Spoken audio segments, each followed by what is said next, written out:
In today's digital age, personal branding is more important than ever. In order to stand out from the crowd, you need to build a strong personal brand.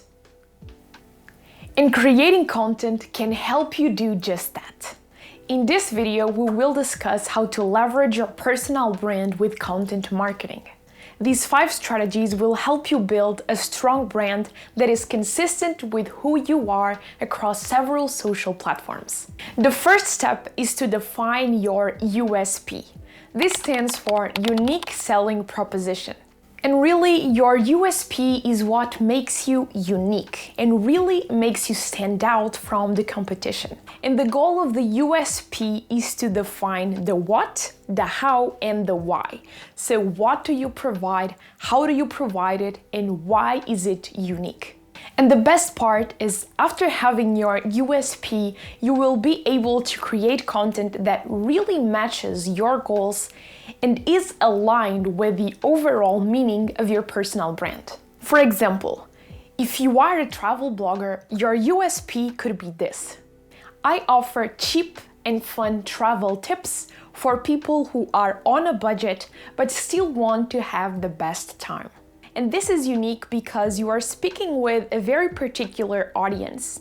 And most importantly, you are bringing 2 main elements: cheap and fun. So you're trying to combine both of these factors in your USP.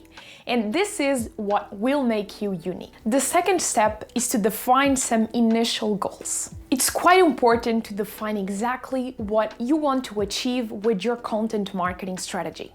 Do you want to attract more website visitors, to increase your followers on social media, or generate leads? These are 3 distinct goals, and it's crucial that you define early on what exactly will be your focus when you publish content consistently.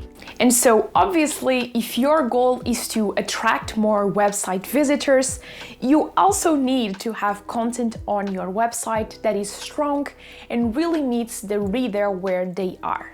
And then obviously you can use social platforms to also bring people to your website. And so when you are clear on your USP and you also have concrete goals, you can more easily achieve your main objectives because you know exactly to whom you are speaking with and you know your main goal with the content you create. The third strategy is to decide the platforms in which you're going to be very strong with. And obviously, this can only come after you know exactly who your target audience is, because some platforms are more focused on a specific group. And so you need to match your content and choose the platforms where your audience mostly hangs out.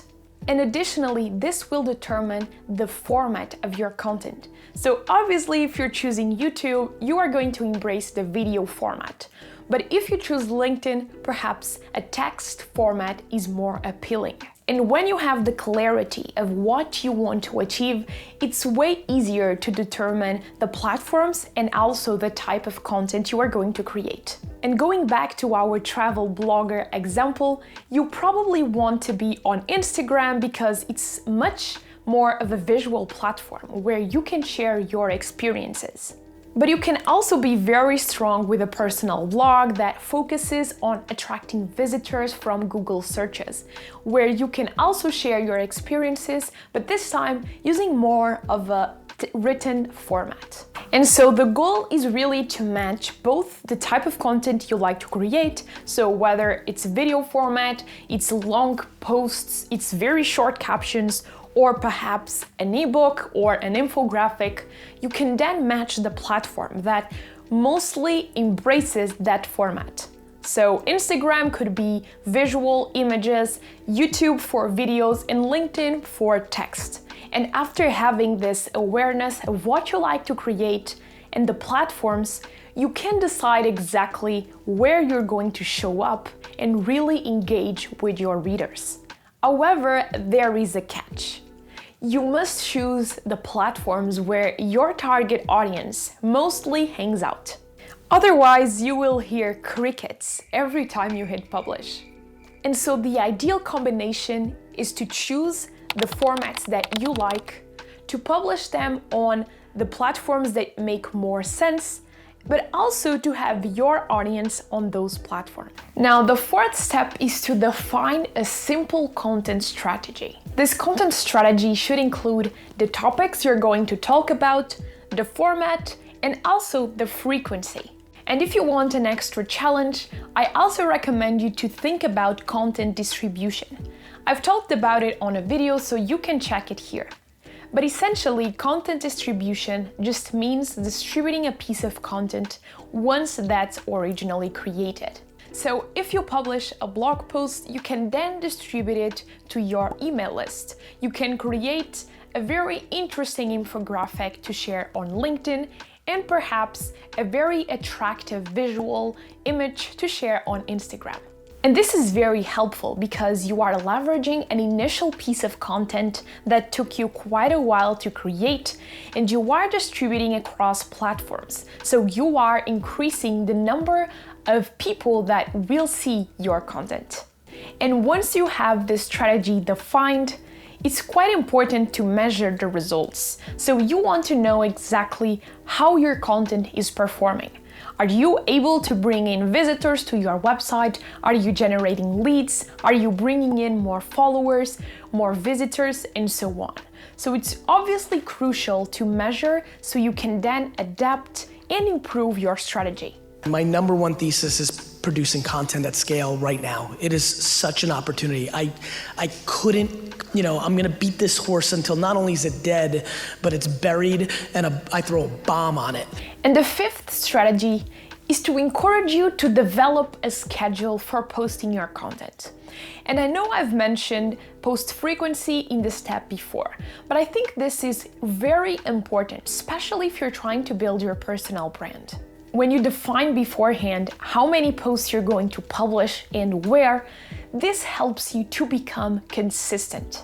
It will force you to come up with ideas.